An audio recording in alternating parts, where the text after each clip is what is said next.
Hello ladies and gents, welcome to the channel. This is King and HOOGAMING. I am King, and this is a video on how to survive your first day in 7 Days to Die Alpha 18.3. This video is geared towards new players or players who took a break and coming back to check out Alpha 18, or maybe you just like watching 7 Days to Die videos. Either way, welcome. So game settings are all on default and we are on Navis game. So we spawned in the snow biome, and first order of business is knocking out the survival quest that you can see on the top right hand corner. So we need to craft a bedroll, and let's get started.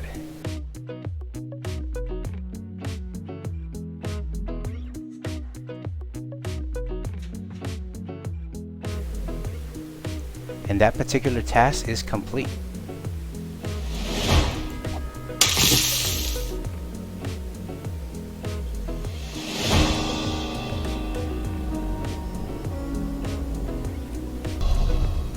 Okay, as you can see in the top right hand corner, the next task would be craft a stone axe. We've already got fibers, we have wood, just got to get small stones, and they're typically lying around like this. Let's pick them up and let's craft the stone axe.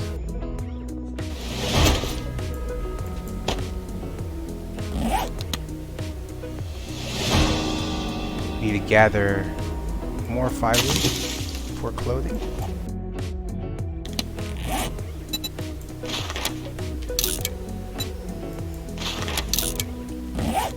And I know it's early game, so you're not going to see any zombies this early, but just always keep an eye out.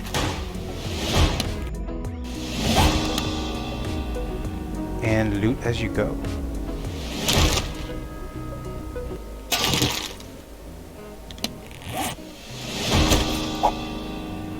Okay, we need some wood to craft a wooden club. And always pick up stone, because you will need this in crafting arrows for your bow. So pick them up when you see them, and as often as you can. Let's make this wooden club.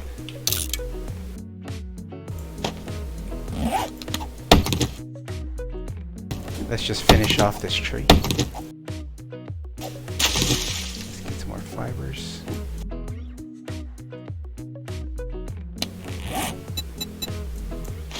Now let's craft the primitive bow and the stone arrow, and this is where the small stone comes in and the feathers.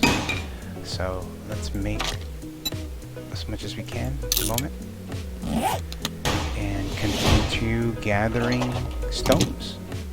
Now that you finish crafting your bow, I suggest you arm it yourself, and always remember to press R to load it or arm it. So next task is craft a wood frame block. So we have enough wood, so let's craft it. I know you only need to craft one, but I like crafting 10, actually craft 11, because you never know when you're going to need it to nerd pole or to block an entrance. Select your axe and upgrade it. Now, next step would be a campfire. And we have just exactly enough stone. Let's make it.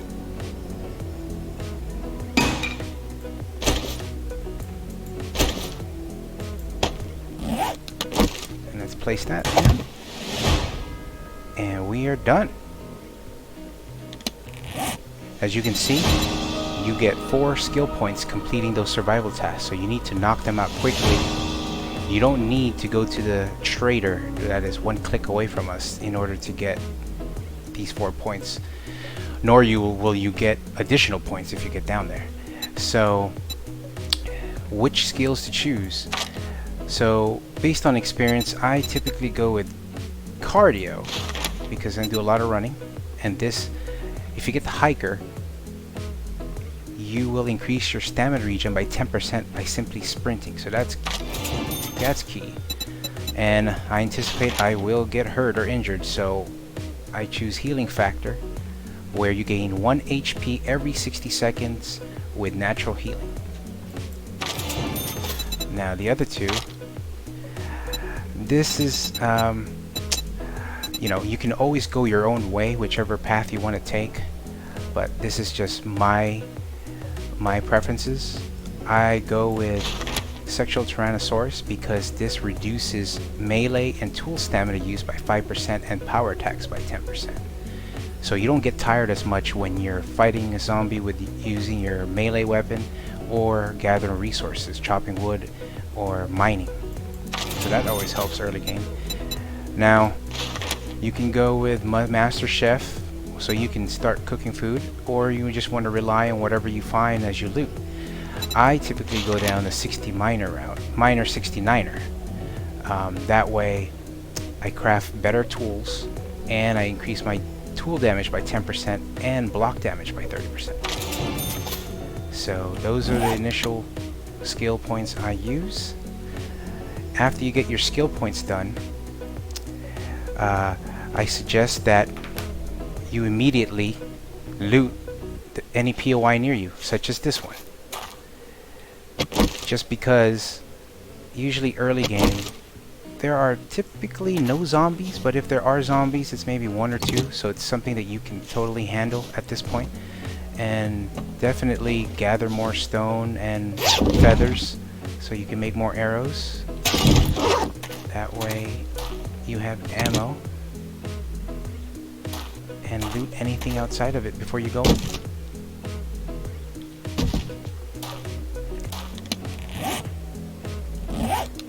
I only have 3 stones, so let's get more stones before we head on in. So I'm gonna have a total of 10 arrows. I think that should be enough, hopefully. And let's head on in here. And I typically crouch as I enter just to kind of check out the room, see if I can see any sleeper zombies that I can snipe. You get a bonus if you hit them with a sneak attack.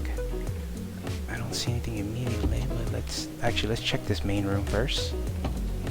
Okay. Seems like this room's empty. Not so confident about the floor though. But I don't think there's a basement, so. Oh, speaking of that. Nope, there's no basement.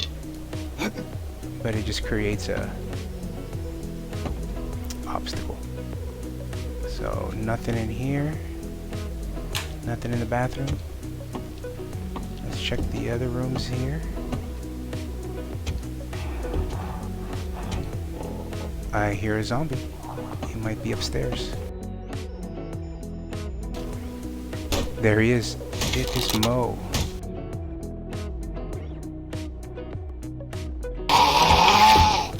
So try to lead him down where you have more room to maneuver. You don't want to get stuck.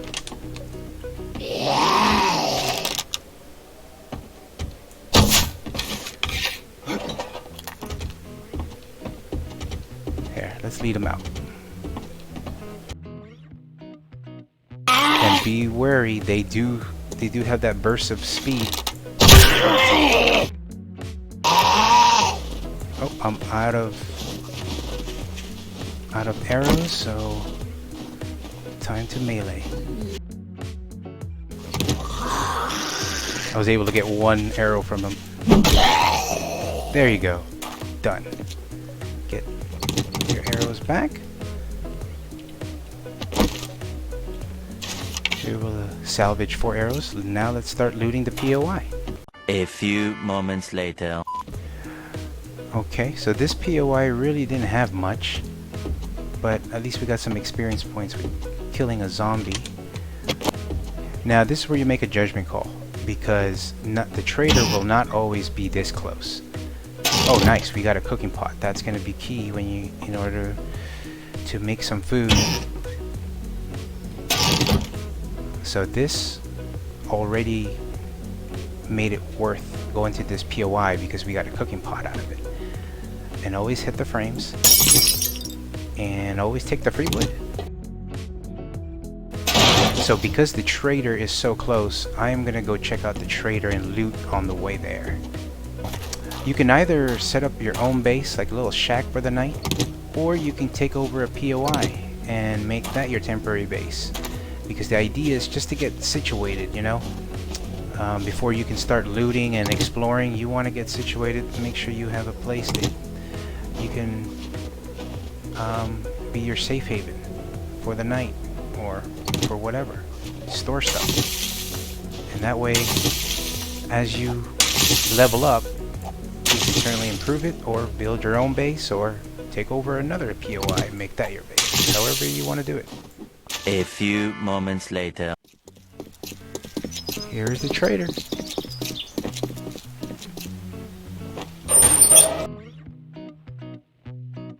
And you're safe in the trader. Zombies don't spawn in the trader, and as long as you close that front door, they can't get in here. Thank God, a customer. I thought you might be one of the dead.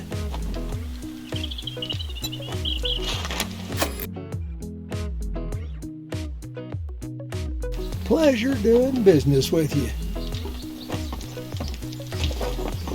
Alright, next order of business is 1800 or 1830.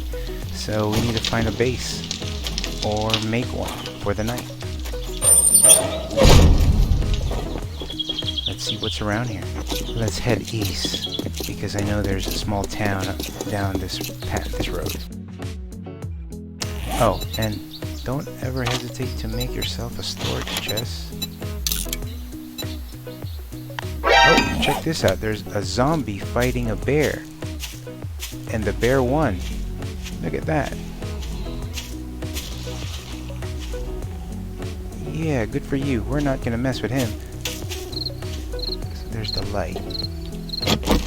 So typically that guides you in the POI which way they want you to go, but it could also be a trap because they have zombies placed here that they can ambush you.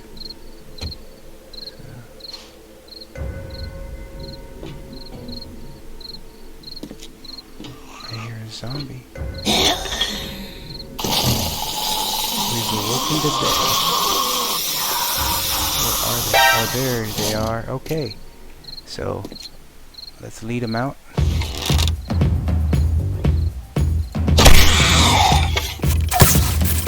It's always best to leave yourself an out and fight in space as opposed to tight quarters.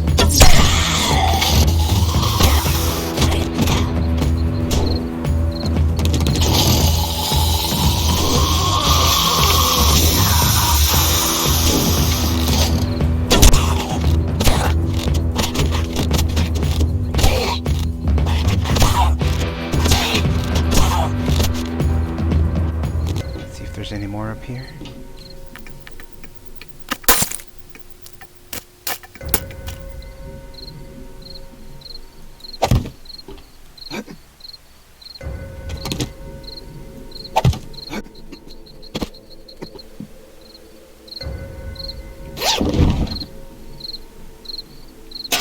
So let's grab these frames. So in case a zombie comes up here, they can't follow us. So, just staying here for the night, you could actually defend it. You know, you have your spear, any zombie to try and come up here. Let's check the thing of this. It says 2500. They're not going to break through that early game. You're going to have enough time to poke them to death, if anything, from up here. See? Even crouch. Get them. See how much arrows we have. We have 30 arrows, so we should be good. So this is going to be the end of the video. I hopefully this was helpful as a tutorial and maybe just a refresher for some people. So don't forget to leave a comment, like, and subscribe to the channel. We're going to put more of these how to survive videos up, and so hopefully you enjoyed it, and until next time, stay safe and stay awesome.